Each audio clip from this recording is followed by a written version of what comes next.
ওকে, আজকে তোমাদের আলোচনার বিষয় কি বললাম, যে জাদুঘর বলতে আমরা কি বুঝি এবং জাদুঘরের প্রকারভেদগুলো সম্পর্কে আমরা আলোচনা করব আজকের এই ক্লাসটিতে। ওকে, তো সবার প্রথমে আমরা জেনে নেব সংগ্রহশালা বা জাদুঘর কাকে বলে।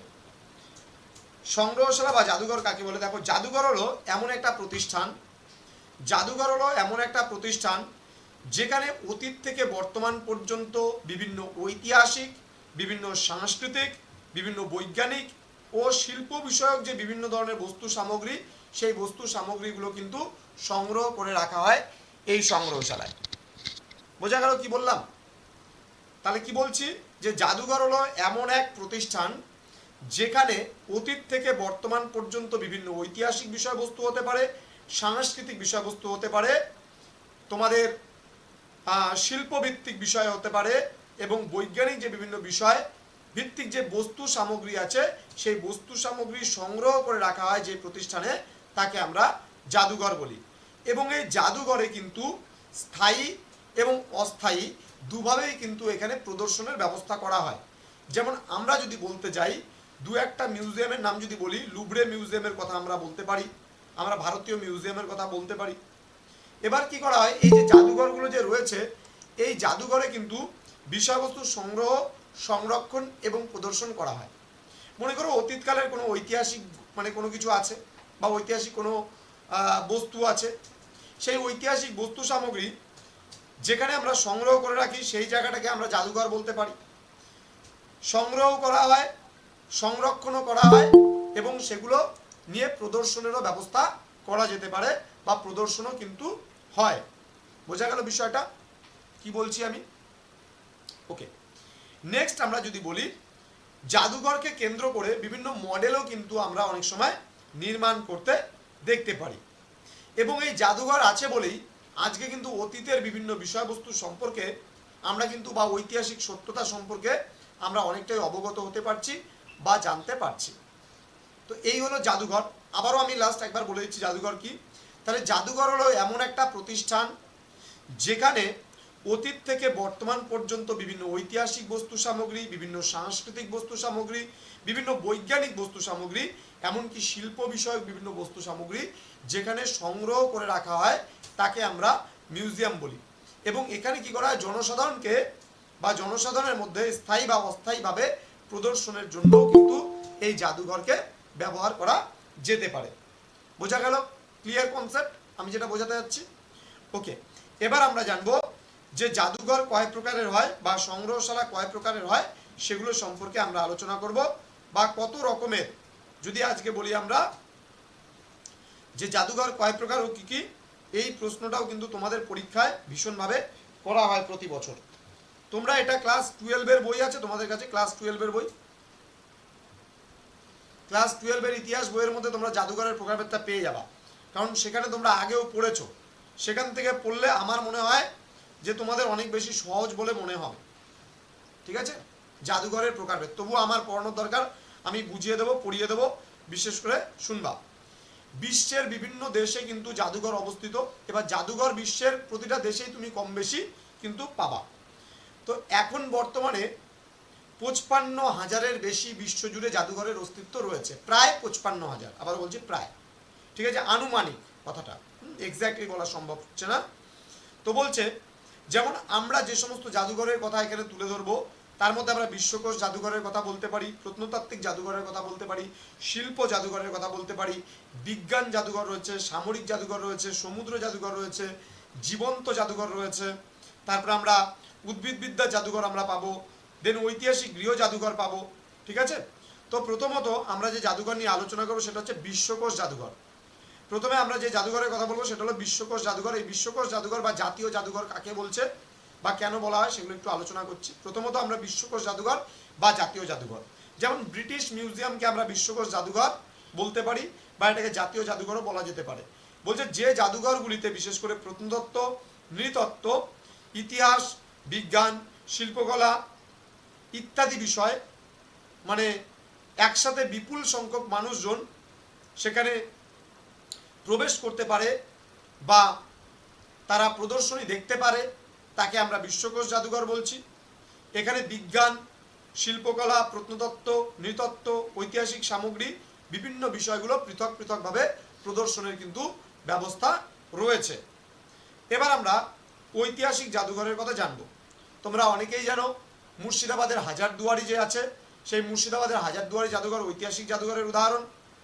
এবার বিখ্যাত বিভিন্ন ঐতিহাসিক সামগ্রী, বিভিন্ন ব্যক্তির জন্মস্থান এবং কার্যাবলীকে কেন্দ্র করে কিন্তু এই ধরনের জাদুঘরটা নির্মাণ করা হয়ে থাকে এবং এই ধরনের জাদুঘরে বিভিন্ন ঐতিহাসিক নথিপত্র, মানুষের যে তৈরি যে শিল্পদ্রব্য এবং বিভিন্ন প্রত্নতাত্ত্বিক নিদর্শন সমূহ যেগুলো রয়েছে সেগুলো কিন্তু সংগ্রহ বা সংরক্ষণ করা থাকে এবং এখান থেকে প্রদর্শনের ব্যবস্থা করা হয়ে থাকে। পরবর্তী যে পয়েন্টটা আমরা আলোচনা করব সেটা হলো প্রত্নতাত্ত্বিক জাদুঘর। প্রত্নতাত্ত্বিক জিনিস কাকে বলে? মাটি খুঁড়ে যে সমস্ত প্রত্নবস্তুগুলো বা প্রত্ন সামগ্রী নিদর্শন আবিষ্কার হয়েছে সেগুলোকে আমরা প্রত্নতাত্ত্বিক নিদর্শন বলতে পারি। যেমন লিপি, মুদ্রা, স্থাপত্য, ভাস্কর্য নিদর্শন বিভিন্ন ধরনের, সেগুলোকে আমরা প্রত্নতাত্ত্বিক নিদর্শন বলতে পারি। এবং এই প্রত্নতাত্ত্বিক নিদর্শনগুলো যেই জাদুঘরে সংরক্ষণ করা থাকে তাকে আমরা প্রত্নতাত্ত্বিক জাদুঘর বলছি। যেমন রোমের আমরা ফোরামের কথা বলতে পারি, ঠিক আছে, রোমের ফোরামের কথা বলতে পারি। তারপরে এথেন্সের 11 অফ এথেন্স বলে যে জাদুঘর রয়েছে সেটা প্রত্নতাত্ত্বিক জাদুঘরের উদাহরণ। এছাড়া ওয়েস্টার্ন অস্ট্রেলিয়ান মিউজিয়াম রয়েছে, এটাও প্রত্নতাত্ত্বিক জাদুঘরের উদাহরণ কিন্তু হচ্ছে। এবার আমরা জানবো শিল্প জাদুঘরের ব্যাপারে। তো এবার শিল্প জাদুঘরের মধ্যে কি কি রয়েছে বলছে, যেসব জাদুঘর বিভিন্ন ধরনের শিল্পকলা, বিশেষ করে মৃৎশিল্প হতে পারে, ভাস্কর্য হতে পারে, চিত্রকলা হতে পারে, ঠিক আছে, বিভিন্ন ধরনের নকশা হতে পারে, বিভিন্ন ধরনের ধাতুর ফলক হতে পারে, এই সমস্ত জিনিসগুলো যেখানে তোমার হচ্ছে মানে সংগ্রহ করে রাখা হয় বা সংরক্ষণ বা প্রদর্শনের ব্যবস্থা করা হয় তাকে আমরা শিল্প জাদুঘর বলতে পারি। যেমন অ্যাসমোলিয়ান জাদুঘরের কথা আমরা বলতে পারি উদাহরণ হিসাবে। অ্যাসমোলিয়ান জাদুঘর হচ্ছে এটা অক্সফোর্ড বিশ্ববিদ্যালয়ে অবস্থিত, খুব গুরুত্বপূর্ণ একটা জাদুঘরের কথা আমরা বলতে পারি। ওকে, আচ্ছা, নেক্সট আমরা চলে আসব সেটা হলো বিজ্ঞান জাদুঘর। ওকে, তো বলছে এই বিজ্ঞান জাদুঘরে কি করা হয়? বিভিন্ন আবিষ্কার, প্রাচীনকালে কি আবিষ্কার হয়েছে, মধ্যযুগে কি আবিষ্কার হয়েছে, আধুনিকে কি আবিষ্কার হচ্ছে, বিভিন্ন আবিষ্কারের বিষয়বস্তুগুলো থাকতে পারে এখানটায়। তারপরে থাকতে পারে প্রযুক্তিগত বিবর্তন কি করে সম্ভবপর হয়েছে। যেমন প্রথমে একটা কম্পিউটার বানানো হয়েছিল, সেটা ঘরের মতন বিশাল বড় কম্পিউটার, ধীরে ধীরে ধীরে ধীরে সেটা কি করে বিবর্তন হয়েছে, মানুষের কি করে বিবর্তন হয়েছে, ঠিক আছে, বিভিন্ন প্রযুক্তিগত বিবর্তনের কথা আমরা বিজ্ঞান জাদুঘরে পড়বো। এছাড়া বিজ্ঞানের অগ্রগতির সম্পর্কে আমরা জানছি, এখানে বিজ্ঞানের বিভিন্ন বিষয় সম্পর্কে আমরা জানতে পারছি। এই সমস্ত জাদুঘর থেকে এগুলো জিনিস জানা যায় বা এগুলো জিনিস বোঝা যায় বা পাওয়া যায়। এবার আমরা জানবো স্থানীয় জাদুঘর।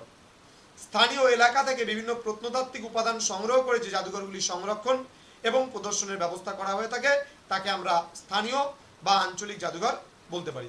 যেমন পশ্চিমবাংলার তাম্রলিপ্ত জাদুঘরের কথা আমরা বলতে পারি, যেটা কিন্তু স্থানীয় জাদুঘরের উদাহরণ। এবার আমরা জানবো ব্যক্তিগত জাদুঘর সম্পর্কে। ব্যক্তিগত জাদুঘর কি? বিভিন্ন ধনী ব্যক্তি যাদের পয়সা বেশি আছে তারা নিজের শখ পূরণের জন্য নিজের অর্থ ব্যয়ে যে জাদুঘর গড়ে তোলে তাকে আমরা ব্যক্তিগত জাদুঘর বলছি। যেমন নদিয়া জেলার কৃষ্ণনগরে মোহিত রায়ের জাদুঘর আছে, কলকাতার বিড়লা মিউজিয়াম রয়েছে, তবে কলকাতার মার্বেল প্যালেস রয়েছে ইত্যাদি। আমরা যদি বলি এগুলো ব্যক্তিগত জাদুঘরের উদাহরণ। এবার সামরিক জাদুঘর, বিভিন্ন যুদ্ধের সামগ্রী, অস্ত্রশস্ত্র এবং যুদ্ধ সংক্রান্ত বিভিন্ন নিদর্শন, ঢাল হতে পারে, তরোয়াল হতে পারে, এই সমস্ত জিনিসগুলো যেই জাদুঘরের সংরক্ষণ বা সংগ্রহ করে রাখা হয় তাকে আমরা বলি তোমার হচ্ছে সামরিক জাদুঘর।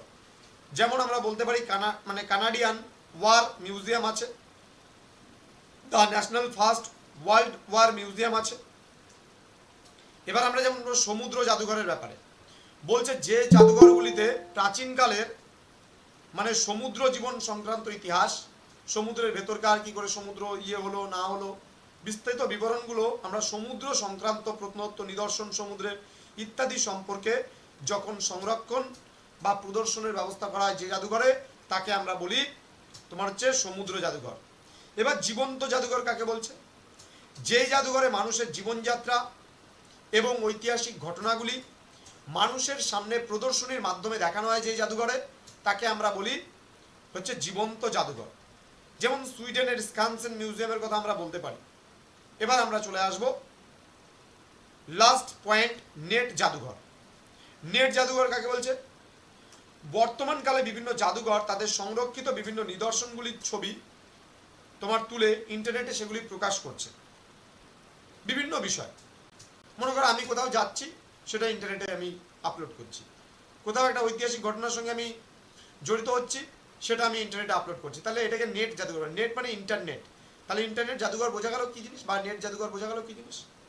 তো এই জাদুঘরগুলি আমাদের কোনো না কোনোভাবে আমাদের প্রাচীন ইতিহাস, আমাদের বর্তমান ইতিহাস, আমাদের মধ্যকালীন যে ইতিহাস, সেই ইতিহাসগুলো আমাদের সামনে খুব বিষয়বস্তুগুলোকে খুব সুন্দরভাবে তুলে ধরছে, এবং যার থেকে আমরা বিস্তৃত অনেক বিবরণী জানতে পারছি, বুঝতে পারছি, এবং ইতিহাস সম্পর্কে আমরা অনেক কিছু মানে অভিজ্ঞতা আমাদের অর্জন হচ্ছে। তো আশা করি আজকে জাদুঘর কি এবং জাদুঘরের শ্রেণীবিভাগগুলো আজকে যে ক্লাসটা ছিল তোমরা বুঝতে পেরেছো। এবং পরবর্তী ক্লাস তোমাদের যেটা হবে, জাদুঘরের উদ্দেশ্য এবং কার্যাবলী নিয়ে আমি আলোচনা করব এবং জাদুঘরের গুরুত্ব নিয়ে আলোচনা করব। তো জাদুঘর সম্পর্কিত যে তথ্যগুলো আছে, যেই ধরনের প্রশ্ন আমাদের পরীক্ষায় করা হয়, সেই ধরনের প্রশ্নগুলো নিয়ে তোমাদের সঙ্গে প্রতি সপ্তাহে আমাদের আলোচনা হবে এসএসসি হিস্ট্রি। আর তোমাদের মেজর হিস্ট্রির সাজেশন তোমরা আগামী কালকে পাবে। আমার 4টা ইউনিটের সাজেশন করা হয়ে গেছে, বাকি 2টা ইউনিটের একটু বাকি আছে, কাজ বলে আমি দেইনি এখনো। আগামীকালকে তোমরা মেজর হিস্ট্রির সাজেশনটা পেয়ে যাবে। আর এসএসসি হিস্ট্রি তোমাদের দেখবে যে তোমাদের ক্লাসরুম যে দেওয়া হয়েছে সেখানে ম্যাক্সিমাম নোটস তোমাদের প্রোভাইড করা হয়ে গেছে। সেই নোটসগুলো তোমরা ফ্রেশ করে করে বিভিন্ন যে সিলেবাসগুলো দেওয়া আছে সেই সিলেবাস ধরে ধরে ফ্রেশ করতে থাকো, পড়তে থাকো। কারণ ভাববে না যে তোমাদের হাতে 3 মাস সময় আছে। ভাবো জুন মাসে পরীক্ষা, হাতে আছে 2 মাস সময় ভাবো, এবং পড়াশোনা সেই অনুযায়ী করো। দেখবে খুব সুন্দরভাবে তোমাদের একদম পরীক্ষা আস্তে আস্তে সিলেবাসগুলো কমপ্লিট হয়ে যাবে। তো চিন্তার কোনো ব্যাপার নেই। তো তোমরা যারা অনলাইনে ক্লাস করছো আমাদের কাছে, তোমাদেরকে বলবো আমাদের রিসেন্ট আমাদের WBPর কোর্স আরম্ভ হয়েছে। সেটা হচ্ছে 15 তারিখ থেকে ক্লাস শুরু হবে। প্রতিদিন 1 টাকা বেতনে আমাদের করানো হচ্ছে নতুন যে ইউটিউব চ্যানেলের মাধ্যমে। সেখানে 300-র কাছাকাছি সাবস্ক্রাইবার আমাদের হয়ে গেছে। 2 দিন ধরে চ্যানেলটা খোলা হয়েছে। সেখানে আমাদের WBPর ওপরে কোর্স দেওয়া হচ্ছে এবং আমাদের অনলাইন ক্লাস হবে WBPর ওপরে। সেই অনলাইন ক্লাসে যুক্ত হতে চাইলে 1 বছরের কোর্স, মাত্র পার ডে 1 টাকার হিসাবে আমরা চার্জেস নিচ্ছি, যেখানে 365 টাকার বিনিময়ে তোমরা পুরো 1 বছরের কোর্স, ম্যাথের সুন্দর ট্রিক্স, জিআই এর সুন্দর ট্রিক্স, স্টাডি যেমন হচ্ছে তোমার যে জিকে পোর্শনগুলো আছে, জেনারেল নলেজ বা জেনারেল স্টাডিজের যে পোর্শনগুলো আছে, কি করে আমরা খুব তাড়াতাড়ি পড়তে পারবো, কি করে খুব সুন্দরভাবে মনে রাখতে পারবো, সেগুলোর বিষয়ে আমাদের নতুন কোর্স চালু হলো। তো তোমরা যদি কেউ চাও যুক্ত হতে পারো সেখানে। এবং তোমাদের প্রত্যেককে বলবো যে আমাদের সেই নতুন চ্যানেলটা বন্ধুদের সঙ্গে শেয়ার করবা, প্রত্যেকের সঙ্গে, যেন প্রত্যেকে আমাদের ওই চ্যানেলটা সম্পর্কে ওয়াকিবহাল হয়। আলটিমেটলি আমাদের প্রত্যেকেরই একটা টার্গেট থাকে, ইন ফিউচারে যেন আমরা একটা ভালো চাকরি পাই পড়াশোনা করে। তো সেখান থেকে প্রিপারেশনটা যদি প্রথম থেকে নেওয়া থাকে, তাহলে যেখানে মনে করো আমার ভাবছি আমি গ্র্যাজুয়েশন কমপ্লিট করবো তারপরে চাকরি পরীক্ষার প্রিপারেশন নেবো, এটা ভুল ধারণা। যারা ভালো দেখবা 21 বছর 22 বছর দেখবা অনেকে ইউপিএসসি ক্র্যাক করে আইএএস আইপিএস অফিসার হয়ে যাচ্ছে। তো তারা কি মনে করছে কলেজ কমপ্লিট করার পরে প্রিপারেশন নিচ্ছে? না, তাদের ভাই 8-9 পাস করার পর থেকেই অলরেডি তারা ধাপে ধাপে এনসিআরটি পড়া শুরু করে দেয়, তারা প্রিপারেশন শুরু করে দেয়। কিন্তু আমাদের ওয়েস্ট বেঙ্গলের ছেলেমেয়েরা আমরা পিছিয়ে পড়ি। কেন পিছিয়ে পড়ি? আমরা ভাবি প্রথমে আমরা গ্র্যাজুয়েশন কমপ্লিট করব, তারপরে মামার বাড়ি মাসি বাড়ি করে কাটাবো 1 বছর, তারপরে যখন পেটের মধ্যে টান লাগবে যে ইনকাম করতে হবে, কিছু কাজ করতে হবে, তারপরে ভাবা যায় যে না একটা চাকরির পরীক্ষার প্রিপারেশন নিলে ভালো হতো। এবং সেই চাকরি পরীক্ষার প্রিপারেশন নিতে গিয়ে তুমি সময়ের পর সময় নষ্ট করে দাও, বছরের পর বছর নষ্ট করে দাও। তারপরে 2-3 বছর যাওয়ার পরে আর ইচ্ছা থাকে না যে আমি চাকরি পরীক্ষার প্রিপারেশন নেবো, তারপরে যে কোনো একটা কাজে ঢুকে লাইফটাকে নষ্ট করে দিয়ে দাও।